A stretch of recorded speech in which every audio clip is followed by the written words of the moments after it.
जीवन हमें एक मौका देता है, इसलिए जब भी सही कॉलेज चुनने का समय आए तो सिर्फ मंगलायतन यूनिवर्सिटी आपके बेहतरीन भविष्य और सर्वांगीण विकास के लिए। एक वक्त था जब आम बजट और रेल बजट अलग अलग पेश होते थे। रेल बजट की अहमियत भी काफ़ी ज़्यादा थी क्योंकि रेलवे सरकार के लिए राजस्व का बड़ा स्रोत थी। इसमें नई ट्रेन चलाने और पटरियां बिछाने जैसे ऐलान होते थे। अगर रेल किराए में कमी या इजाफा करना होता था तो उसकी घोषणा भी रेल बजट में होती थी। लेकिन साल 2017 से यूनियन बजट और रेल बजट को एक ही में मर्ज कर दिया गया। ईस्ट इंडिया रेलवे कमेटी के चेयरमैन सर विलियम एकवर्थ ने 1921 में रेलवे के लिए बेहतर मैनेजमेंट सिस्टम पेश किया था। उनकी एकवर्थ कमेटी ने रेल बजट को अलग से पेश करने की सिफारिश की थी। ब्रिटिश हुकूमत ने रेल बजट की शुरुआत 1924 में की थी। तब से लेकर साल 2016 तक रेल बजट अलग से पेश होता था। आज़ादी के बाद पहला रेल बजट 1947 में देश के पहले रेल मंत्री जॉन मथाई ने पेश किया था। 2016 में रेल मंत्री रहे पीयूष गोयल ने आखिरी बार रेल बजट पेश किया था। ब्रिटिश सरकार ने जब रेल बजट को अलग पेश करने का फैसला किया था तो उस वक्त रेलवे उसकी आमदनी का सबसे बड़ा जरिया था।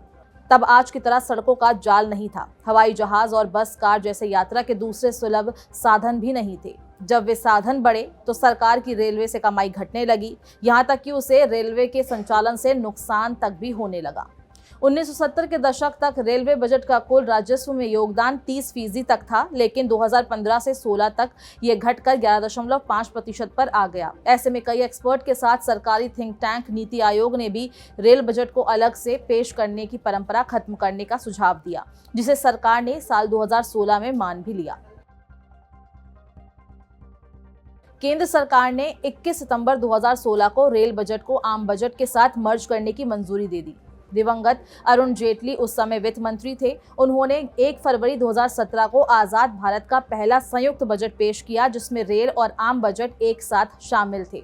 इस तरह रेल बजट को अलग पेश करने की 92 साल पुरानी प्रथा खत्म हो गई। रेल बजट को आम बजट में मर्ज करने से सरकार का काफी समय बचने लगा, जो इसकी तैयारी और संसद में चर्चा पर लगता था। इससे रेलवे को भी फायदा हुआ क्योंकि उसे सरकार को डिविडेंड देने की जरूरत खत्म हो गई। इस बदलाव के बाद रेलवे अपनी जरूरतों को ज्यादा बेहतर तरीके से मैनेज करने लगी। साथ ही रेल बजट में लोक लुभावन योजनाओं का भी ऐलान रुक गया, जो कई बार अर्थव्यवस्था के लिए नुकसानदेह होता था।